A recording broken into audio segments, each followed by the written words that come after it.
About 100 years ago, American archaeologist George Reisner excavated many Kush monuments and discovered the tombs of its most important kings.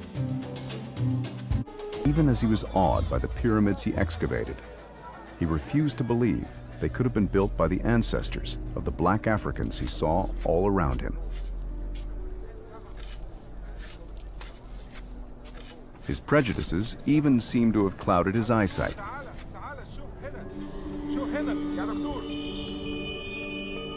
In 1916, when he discovered beautiful black granite statues of the great Kushite kings, he argued they were not real likenesses. Instead, he proposed that the kings and the builders of all the Kushite monuments had actually been light-skinned foreigners. All right. I'll take the affirmative. Take the meanest, most restless nigger. Strip him of his clothes in front of the remaining male niggers, female niggers, and nigger infants. Tar and feather him. Tie each leg to a horse facing in opposite direction, set him on fire, and beat both horses until they tear him apart in front of the male, female, and nigger infants. Bullwhip and beat the remaining nigger males within an inch of their life. Do not kill them, but put the fear of God in them, for they can be useful for future breeding. Anybody know who Willie Lynch was? Anybody? Raise your hand. No one? He was a vicious slave owner in the West Indies. The slave masters in the colony of Virginia were having trouble controlling their slaves, so they sent for Mr. Lynch to teach them his methods. The word lynching came from his last name. His methods were very simple, but they were diabolical. Keep the slave physically strong, but psychologically weak and dependent on the slave master. Keep the body, take the mind.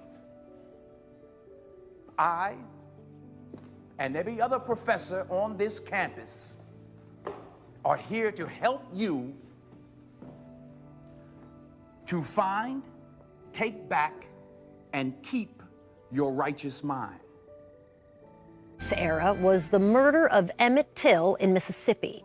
The 14-year-old boy was brutally beaten, his eyes gouged, a cotton gin fan with barbed wire wrapped around his neck, and he was thrown into the Tallahatchie River to drown.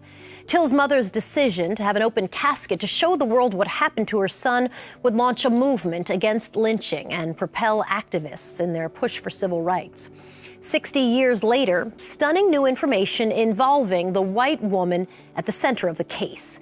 And a witness to Till's kidnapping, who was never interviewed by authorities, tells us his story. We had picked cotton that day. It was a Wednesday evening, August 1955. Emmett Till's cousin, Pastor Wheeler Parker, was 16 years old. He lived in Chicago. That summer, Wheeler and his grandfather took a train south with Emmett to visit family in Mississippi. I went into the store. Miss Bryant, she waited on me. And while she's waiting on me, Emmett Till came in the store. I left him in the store for a short time. Parker says an uncle they were visiting in Mississippi went into the store to be with Emmett. And while we were out of the store, Miss Bryant came out of the store. Emmett whistled at her. And we just could not believe that he had done that. We made a beeline for the car. Openly, publicly, black guy whistles a white woman? That was way out of bounds. Never heard of such a thing. You get killed for reckless eyeball. 3 days later, Carolyn Bryant's husband and brother-in-law went to find Till. They found him at his uncle's house. Then about 2:30 in the morning, that's when I hear him talking. So we're looking for the fat boy from Chicago that did the talking. Say anything about a whistle. I said, God, I'm getting ready to die. These people are gonna kill us. They found Emmett in the third room. And that's when they roused him up. He had no idea. Otherwise, he would not have gone. I wasn't going with him because I knew what the deal was.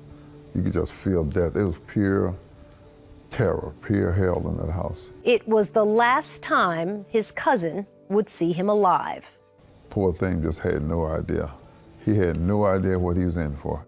Soon after, Emmett Till's body was found in the Tallahatchie River. He had been kidnapped, tortured, shot, and then dumped. A cotton gin fan tied to his neck with barbed wire.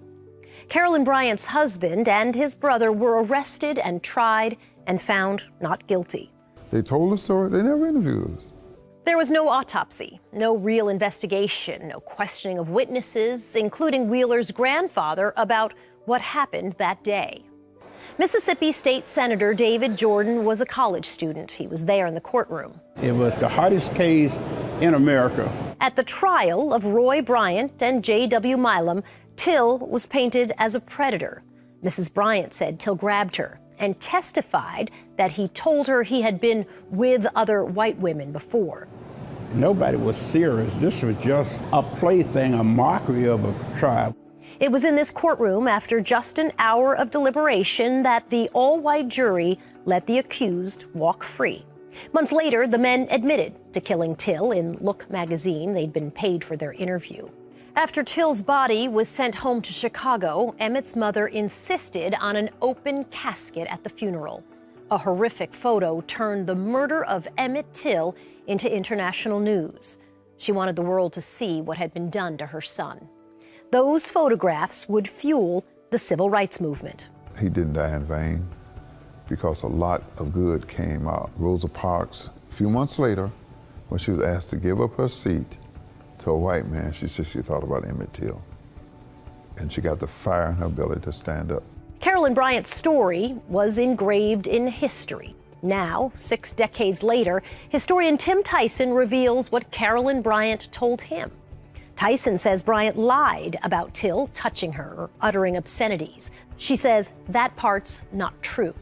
Carolyn Bryant is still alive, and some question whether she had knowledge of Till's death. One of the motivating forces behind her choice to not give up her seat on that bus. And in many ways, it was an organizing and galvanizing moment for the civil rights movement in this country. These shootings of unarmed black boys and men have been going on for decades. It is a manifestation of this same presumption of dangerousness that killed Emmett Till, that killed thousands of people of color during the lynching era. Imagery and photography is a really important tool.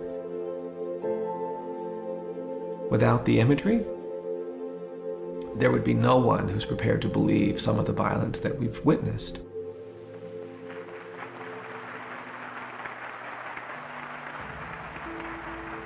It's such a gratifying feeling to see you all sitting by and standing by, because I realized shortly after this thing happened that it wasn't a fight that I could do, that it was going to be a fight that we had to do, that the people would do for me, more or less.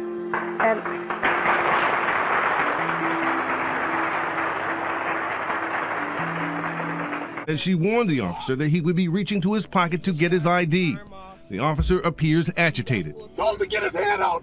You told him to get his ID, sir, and his driver's license. She says the officer fired, reportedly 4 times. Castile, transported to the hospital, later dies from his injuries. Says protests in Baton Rouge continue overnight as a second video is released showing another angle of the deadly shooting of 37-year-old Alton Sterling. This new video showing one officer pinning Sterling to the ground while another officer kneels on his arm outside a Baton Rouge convenience store. You can see one officer drawing his gun, and moments later, shots fired. An officer then removes something from Sterling's pocket, Sterling dying at the scene. Sterling's family wants answers.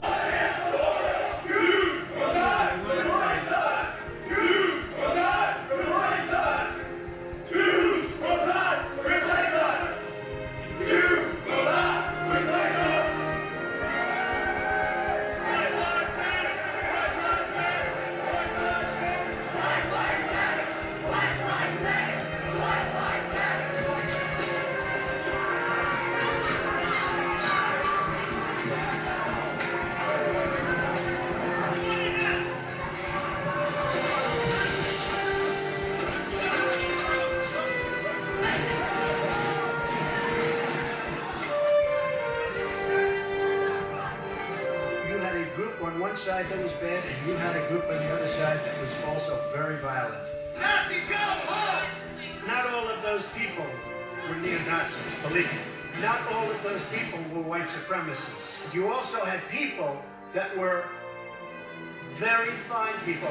Because I believe that today in Charlottesville, this is a first step toward making a realization of something that Trump alluded to earlier in the campaign, which is this is the first step toward taking America back.